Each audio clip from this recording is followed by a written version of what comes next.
দেখবেন আমাদের দেশে সোশ্যাল ইন্টারাকশন বা সামাজিক যে পারস্পরিক যোগাযোগ জায়গা খুব অল্প। এটা মসজিদে হয়, তাও তো মসজিদে সবাই যায় না, জানাজায় হয়, বিয়া শাদী আকিকা এই সমস্ত জায়গায় সকালে হাঁটতে যান, এই সময় অনেকটা একটা সামাজিক সংযোগ হয়। মহিলারা বাচ্চাদেরকে স্কুলে বা কোচিংয়ে নিয়ে যাওয়ার সময় যে বসে থাকেন ওই সময় একটা হয় সামাজিক সংযোগ।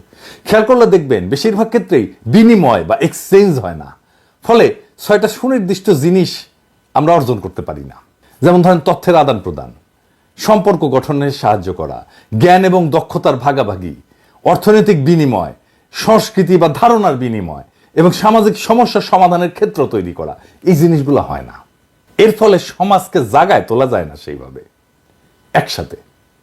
সামাজিক শক্তি বলে যে একটা জিনিস আছে যা পারস্পরিক এক্সচেঞ্জের মাধ্যমে গড়ে ওঠে, সেইটার বেনিফিট আমরা নিতে পারি না। আমরা আজকের এই আইডিয়া জেনারেশনে পরিকল্পনা তৈরিতে এমন কিছু তৈরি করব যা এই সমস্যাটার মূলে গিয়ে একটা সমাধান আনবে। আসেন আল্লাহর নামে শুরু করি। 1 নাম্বার পরিকল্পনা, কমিউনিটি ভিত্তিক মানে সমাজ ভিত্তিক পাবলিক ক্লথ ক্লিনিং সার্ভিস, মানে কাপড় ধোয়ার সার্ভিস, যেখানে লোকজন কম খরচে কাপড় ধোয়া এবং শুকানোর সুবিধা পাবে। আমি হিসেব করে দেখছি যে 40 থেকে 50 লাখ টাকা খরচা হবে 10টা হাই পাওয়ার ওয়াশিং মেশিন আর 3টা ড্রায়ার যদি থাকে একটা সেন্টারে। কিভাবে হবে এটা? পাবলিক প্রাইভেট পার্টনারশিপে। এটাকে বলা হয় পিপিপি, 3টা পি। এটা আবার কি আসেন এটা বুঝে দেখি। এইটা রোমান সম্রাটদের আবিষ্কার। সরকার অনেক সময় টাকা থাকে না, তখন যৌথভাবে প্রাইভেট কোম্পানিগুলোর সাথে যৌথভাবে কিছু প্রকল্প গ্রহণ করে।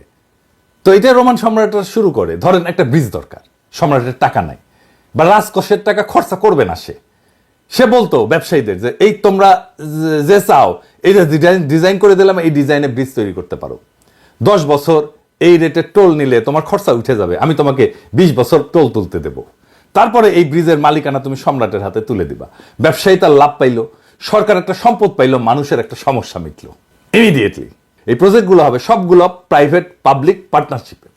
জায়গা দিবে কমিউনিটি, সমাজ জায়গা দেবে, পৌরসভা দেবে পানি আর বিদ্যুৎ, কাপড় ধোয়ার ফি নেবে প্রাইভেট কোম্পানি যারা বিনিয়োগ করবে। একটা ওয়াশিং সাইকেল এবং একটা ড্রায়ার, মানে একটা ওয়াশিং মেশিনে যতগুলা কাপড় আপনি ঢুকাইতে পারবেন ততগুলা